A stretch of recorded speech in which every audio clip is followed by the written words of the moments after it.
বাংলাদেশ মহান আল্লাহ তাআলার দান, আমাদের প্রিয় জন্মভূমি। আল্লাহর সৃষ্টি এই অঞ্চল এক শতাব্দীর ভিতরে দুইবার স্বাধীনতার মুখ দেখেছিল। 1947 আজাদী আন্দোলনের মধ্য দিয়ে এই ভূখণ্ড অখণ্ড পাকিস্তানের একটি প্রদেশ ছিল। পাকিস্তান আমলে শাসক গোষ্ঠী পূর্ব পাকিস্তানের সাথে বৈষম্য ক্ষেত্র বিশেষে অবিচার করার কারণে এদেশের মানুষ পাকিস্তানি শাসক গোষ্ঠীর বিরুদ্ধে ফুঁসে উঠেছিল। 69-এর গণ আন্দোলনের হাত ধরে 70-এর সাধারণ নির্বাচন অনুষ্ঠিত হয়েছিল। এই নির্বাচনের পর পাকিস্তানি শাসক গোষ্ঠীর একগুঁয়েমির কারণে নির্বাচিত দল এবং জনপ্রতিনিধিরা জনগণের ভোটের ম্যান্ডেটে যারা নির্বাচিত হয়েছিলেন তারা তাদের রাজনৈতিক অধিকার পাননি। সেদিন জনগণের ভোটের প্রতি সম্মান দেখাতে ব্যর্থ হওয়ার কারণেই একটি যুদ্ধ অনিবার্য হয়ে উঠেছিল। এদেশের ছাত্র, শ্রমিক, কৃষক জনতা এক কাতারে সামিল হয়ে হানাদার বাহিনীর বিরুদ্ধে যুদ্ধে ঝাঁপিয়ে পড়েছিল। বুক ভরা আশা আর চোখ ভরা স্বপ্ন নিয়ে যে প্রিয় দেশটি সব ধরনের বৈষম্যের হাত থেকে মুক্তি পাবে, সামাজিক ন্যায় বিচার নিশ্চিত হবে, দেশ মর্যাদার আসনে প্রতিষ্ঠিত হবে, জাতি হিসাবে গর্ব করে বুক ফুলিয়ে বিশ্বের বুকে আমরা চলাফেরা করতে পারব। যারা সেদিন নির্বাচিত হয়েছিলেন তারা এমনটাই জাতিকে আশ্বস্ত করেছিলেন। কিন্তু স্বাধীনতা পরবর্তী বাংলাদেশ, যেই দেশটি বিপুল সংখ্যক মূল্যবান জীবন, সম্পদ আর ইজ্জতের ত্যাগ কুরবানির বিনিময়ে অর্জিত হয়েছিল, শাসক গোষ্ঠী জনগণের সাথে কথা রাখেনি।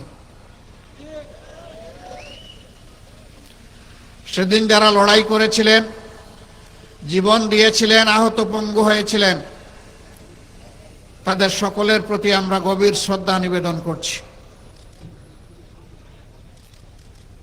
তারা জাতিকে ভুলে গিয়ে একটি পরিবার, গোষ্ঠী এবং সর্বোচ্চ একটা দলকেই তারা বাংলাদেশের মালিক এবং জমিদারে পরিণত করেছিলেন। বাকি সমস্ত মানুষকে তারা দাসত্বের শৃঙ্খলে আবদ্ধ করেছিলেন। বহুদলীয় গণতন্ত্র খতম করে দিয়েছিলেন। মিডিয়ার স্বাধীনতা কেড়ে নিয়েছিলেন। মানুষের বাঁচার অধিকার তারা কেড়ে নিয়েছিলেন। ভোটের অধিকারও তারা কেড়ে নিয়েছিলেন। এক কথায় নগর জীবনে, জনজীবনে মানুষ হিসেবে মানুষের যে সমস্ত মৌলিক মানবিক অধিকার আছে সবগুলা সেদিন দলিত মতিত হয়েছিল। আমাদের পুলিশ ছিল, সেনাবাহিনী ছিল, আধা সামরিক বাহিনী ছিল, সাহায্যকারী আনসার ছিল, কিন্তু দল, গোষ্ঠী, পরিবারকে রক্ষা করার জন্য সেদিন একটি জল্লাদ বাহিনী গঠন করা হয়েছিল যার নাম ছিল রক্ষী বাহিনী। এই জল্লাদ বাহিনীর হাতে মানুষের জীবন, সম্পদ এবং ইজ্জতকে অবলীলায় তুলে দেয়া হয়েছিল। যখন যাকে ইচ্ছা তাকে খুন করা হয়েছে, এ মানুষগুলার সামান্যতম বিচার পাওয়ার কোনো অধিকার সেদিন ছিল না। মা বোনদের ইজ্জত লুণ্ঠন করা হয়েছে। সম্ভ্রমশীল পরিবারের লোকেরা তাদের মেয়েদেরকে শিক্ষা প্রতিষ্ঠানে পাঠানো বন্ধ করে দিয়েছিল। ঘর থেকে মা বোনরা বের হতে চাইতেন না। এরকম একটা বিভীষিকাময় অবস্থা তৈরি করা হয়েছিল। মন্ত্রী প্রধানমন্ত্রীর ছেলেরা ব্যাংক ডাকাতিতে লিপ্ত হয়েছিল। বাংলাদেশের জনগণের জন্য বিশ্ব থেকে এই বিধ্বস্ত অবস্থায়, যুদ্ধ বিধ্বস্ত একটি দেশের জন্য যে সমস্ত রিলিফ সামগ্রী এসেছিল তা বাংলাদেশে আসার আগেই বিদেশের মাটিতে বিক্রি হয়ে গিয়েছিল।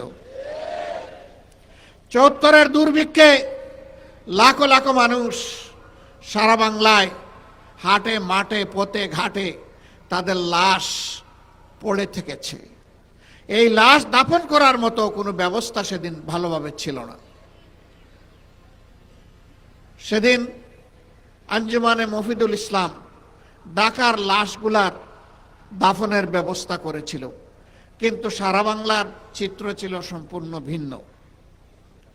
তারা সোনার বাংলা গড়ার ওয়াদা করে বাংলাকে শ্মশান বাংলায় পরিণত করেছিলেন।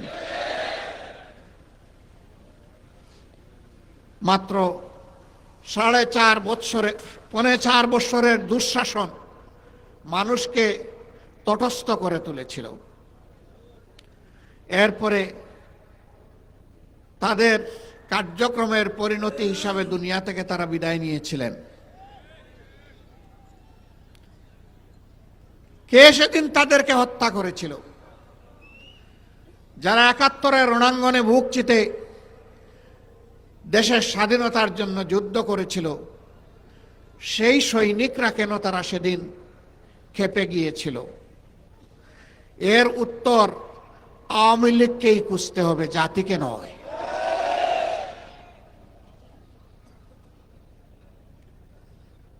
সম্মানিত বন্ধুগণ, আমরা আশা করেছিলাম ৭২-এর 10 জানুয়ারি থেকে ৭৫-এর 15 আগস্ট পর্যন্ত দেশে যে ফ্যাসিবাদ কায়েম হয়েছিল, এক নায়কতন্ত্র কায়েম হয়েছিল, যার পরিণতি সচক্ষে দেখেছে দেশের মানুষ, এটা থেকে আওয়ামী লীগ শিক্ষা নিবে। কিন্তু ওই যে কথা আছে, কয়লা ধইলেও ময়লা যায় না। সাবান আর সার্ফ এক্সেল যা দিয়েই ধর না কেন, কালো কয়লা আরো কুচকুচে কালো হয়। আওয়ামী লীগের ক্ষেত্রে তাই হয়েছে। 3 দফায় বাংলাদেশের মসনদে তারা এসেছিলেন। ৭২-এর 10 জানুয়ারি, আবার এসেছিলেন ৯৬ সালের 10 জানুয়ারি, এরপরে তারা আবার এসেছিলেন ২০০৯ সালের ৭ জানুয়ারি। এই 3 বার তারা ক্ষমতায় এসে বাংলাদেশকে ছোপ ছোপ রক্ত আর খাড়ি খাড়ি লাশ উপহার দিয়েছে।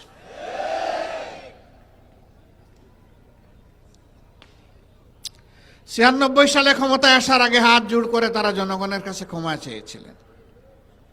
অতীতে আমাদের দল বাংলাদেশের জনগণের সাথে যে অন্যায় আচরণ করেছে, যে জুলুম করেছে, আমরা বিনা শর্তে মাপ চাই।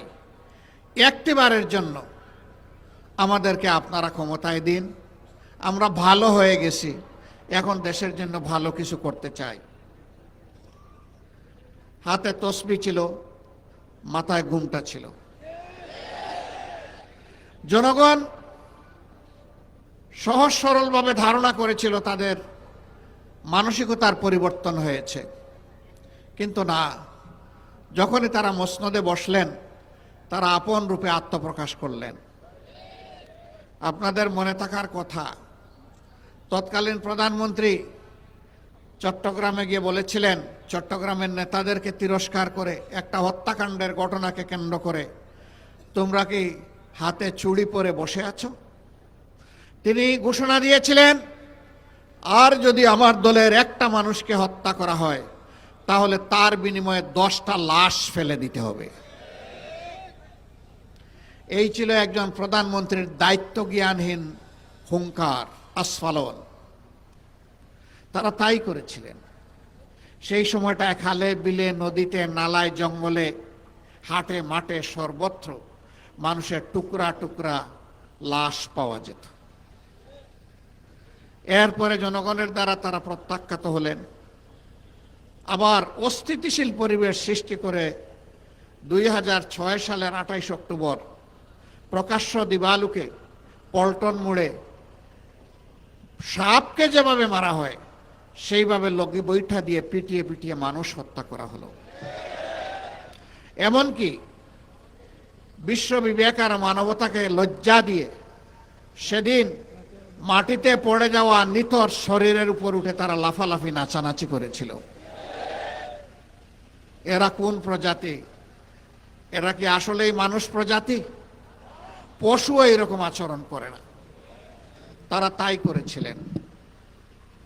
সেদিন টেলিভিশনের সামনে বসে থাকা শিশুরা চিৎকার দিয়ে অনেকে বেহুশ হয়ে পড়েছিল। দেশ বিদেশ থেকে ধিক্কার জানানো হয়েছিল,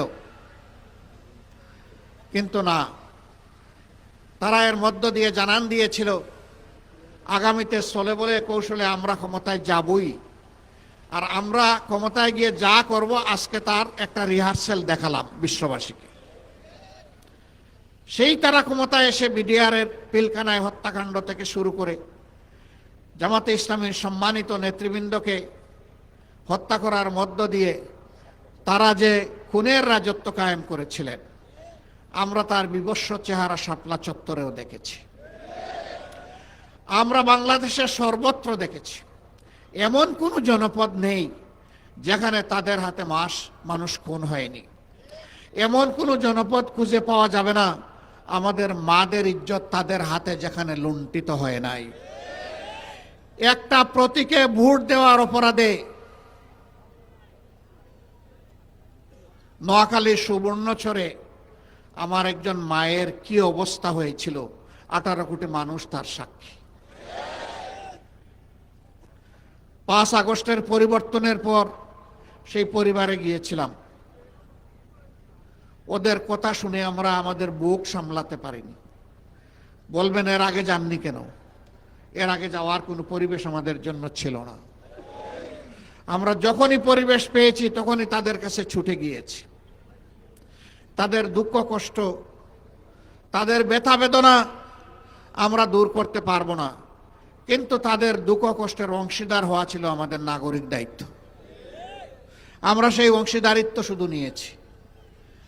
সম্মানিত বন্ধুগণ, এই যে কোন দর্শন আয়নাগর আর গুমের রাজনীতি শুরু হলো, শেষ পর্যন্ত তার পরিণতি ভোগ করে তারা 5ই আগস্ট বাংলাদেশ থেকে পালিয়ে গেল। এক চুর মরার আগে বলল, দেখো আমি ঘরে ঘরে চুরি করে তোমাদের বড় ক্ষতি করেছি, কষ্ট দিয়েছি, আমাকে তো সেইভাবে দেশের প্রশাসন শাস্তি দেয় নাই, কিন্তু আমি শাস্তি পেয়ে দুনিয়া থেকে বিদায় নিতে চাই, অথবা বিদায় নেওয়ার পরে শাস্তি নিয়ে আমি হাসরের ময়দানে হাজির হতে চাই। সেদিন যেন আমার শাস্তিটা কিছু লাঘব হয়। আমি যখন মরে যাব আমার লাশটা তখন তোমরা ওই বড় রাস্তার উপর বড় গাছের ডালে তোমরা ঝুলিয়ে রাখবা, আর যেই এদিকে যাবে সে যেন আমার লাশের উপর একটা ঢিল ছুড়ে। লোকেরা ভাবলো তার অনুশোচনা এসেছে, তার ওসিয়ত রক্ষা করা দরকার, তার কথা অনুযায়ী তাকে ঝুলিয়ে দেওয়া হলো। বোকা লোকেরা বুঝে নাই, যেই যাচ্ছে ঢিল ছুড়ে, যেই যাচ্ছে ঢিল ছুড়ে। ইতিমধ্যে থানা পুলিশ এই ব্যাপারে অবহিত হয়েছে, তারা এসে দৌড়ায় হাজির।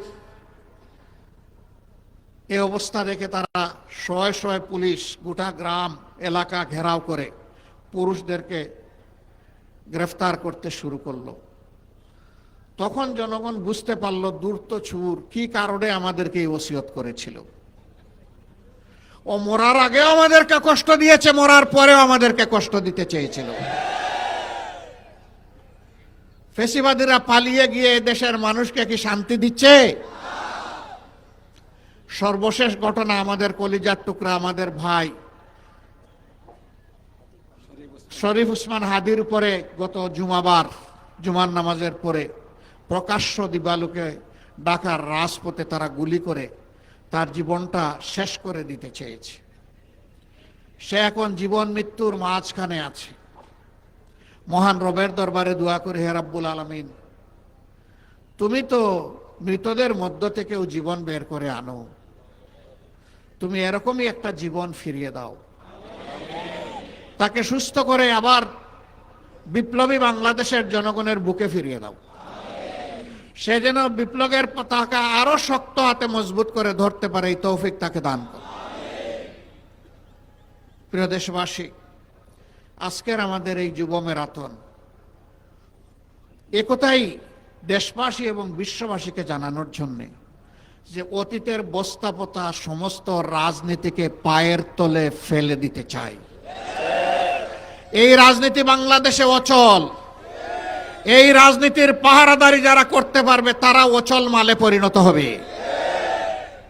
এখন বাংলাদেশে নতুন রাজনীতি করতে হবে, যেই রাজনীতি হবে দেশ জাতি স্বাধীনতা এবং সার্বভৌমত্বের পক্ষে, যেই রাজনীতি হবে বিশ্বে মাথা উঁচু করে দাঁড়ানোর পক্ষে, যেই রাজনীতি হবে দুর্নীতির বিপক্ষে, যেই রাজনীতি হবে চাঁদাবাজদের বিপক্ষে, যেই রাজনীতি হবে দখলবাজদের বিপক্ষে, যেই রাজনীতি হবে মামলাবাজদের বিপক্ষে,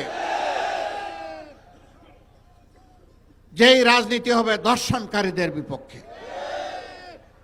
সম্মানিত বন্ধুগণ, আমরা শান্তির এক টুকরা বাংলাদেশ চাই, এমন বাংলাদেশ চাই যেই বাংলাদেশের প্রাণ হবে যুব সমাজ।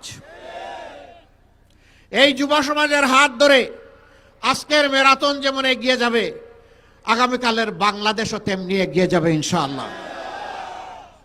মুক্তির এই মিছিল মুক্তির মঞ্জিলে না পৌঁছা পর্যন্ত আর থামবে না ইনশাআল্লাহ। আমরা বারবার বলে আসছি, আমরা আমাদের দলের বিজয় চাচ্ছি না, আমরা চাচ্ছি 18 কোটি মানুষের বিজয়। এই বিজয়ই হবে আমাদের দলের বিজয়। 18 কোটি মানুষের বিজয় হিসাবে যা চিহ্নিত হবে, সেই বিজয়ের আমরা হব অংশীদার ইনশাআল্লাহ। আর এই বিজয়ের পথে বাধার যত দেয়াল তুলে দেয়া হবে, এই যুবকরা লাথি মেরে সমস্ত দেয়াল ভেঙে চুরমার করে দেবে ইনশাআল্লাহ। কোন দেয়ালে আমরা টিকতে দেব না, কোন ষড়যন্ত্র করে লাভ হবে না। কেউ যেন নিজেকে অতিরিক্ত ধূর্ত না ভাবেন। জনগণ এখন তার নিজের বুঝটা বুঝতে শিখেছে। কাউকে আর ছাড় দেওয়া হবে না। কোনো কালো হাত সামনের দিকে এগিয়ে আসলে সেই কালো হাত জনগণ অবশ করে দেবে। কালো টাকার বিনিময়ে মানুষকে কেনার দুঃসাহস দেখালে তাদের মুখে ছাই মেরে দেয়া হবে। আগামীতে যে নির্বাচন ফেব্রুয়ারি মাসে অনুষ্ঠিত হবে 11 তারিখ 12 তারিখ, সেই নির্বাচনের মধ্য দিয়ে বাংলাদেশের নতুন ইতিহাসের মূলক উন্মোচন হবে ইনশাআল্লাহ। এই নির্বাচনে যুবক যুবা তরুণ তরুণী যারা প্রাপ্তবয়স্ক এবং যারা ভোটার দেশে বিদেশে, তাদের ভোট নিয়ে কেউ যেন কোনো ধরনের কারিগরি এবং সিনেমিনি খেলার চেষ্টা না করেন। ইনশাআল্লাহ জনগণের সম্মিলিত প্রতিরোধের মুখে কোনো ষড়যন্ত্র থাকলে সব কিছু ভেসে যাবে। প্রশাসনের প্রতি আমাদের অনুরোধ, আপনাদের উপর রাষ্ট্রের যে দায়িত্ব অর্পিত হয়েছে সেই দায়িত্ব সুষ্ঠুভাবে পালন করুন। নির্বাচন সুষ্ঠুভাবে অনুষ্ঠানের জন্য এখন নির্বাচন কমিশনকে তাদের দায়িত্ব যথাযথভাবে পালন করতে হবে। আমরা তাদের কাছে কোনো আনুকূল্য চাই না, কিন্তু সাবধান করে দিচ্ছি, যদি কারো প্রতি সামান্য কোনো আনুকূল্য দেখানো হয় তা বরদাস্ত করা হবে না। আমরা চাই আপনারা আপনাদের শপথের আলোকে নিরপেক্ষভাবে সে দায়িত্ব পালন করুন। জনগণ যাদেরকে তাদের ভালোবাসা, তাদের সমর্থন এবং ভোট দিয়ে বরণ করে নেবে, আমরাও তাদেরকে বরণ করে নেব ইনশাআল্লাহ। কিন্তু জনগণের ভালোবাসাকে অপমানিত করে, উপেক্ষা করে বাঁকা রাস্তায় কেউ চলতে চাইলে সেই রাস্তা বন্ধ করে দেওয়া হবে। আসুন মুক্তির এই মিছিলে আমরা সবাই শরিক হই। জনজীবনে শান্তি সমৃদ্ধি ফিরে না আসা পর্যন্ত, ভালোবাসার একটি মানবিক সমাজ প্রতিষ্ঠা না হওয়া পর্যন্ত, তারুণ্যের দুর্বার গতির সমাজ প্রতিষ্ঠিত না হওয়া পর্যন্ত আমাদের ম্যারাথন অব্যাহত থাকবে। এই ম্যারাথনে অংশগ্রহণ করার জন্য সকলকে আন্তরিকভাবে ধন্যবাদ জানিয়ে, কৃতজ্ঞতা জানিয়ে আমরা আমাদের ম্যারাথন এখনই শুরু করব। সবাইকে আমরা ম্যারাথনে অংশগ্রহণ করার জন্য আহ্বান জানাচ্ছি। আল্লাহ হাফেজ। বাংলাদেশ জিন্দাবাদ। বাংলাদেশ জামাতে ইসলামী জিন্দাবাদ। বাংলাদেশের স্বাধীনতা, সার্বভৌমত্ব আল্লাহ তাআলা কিয়ামত পর্যন্ত বহাল রাখুন। আল্লাহ হাফেজ। আসসালামু আলাইকুম ওয়া রাহমাতুল্লাহি ওয়া বারাকাতুহু।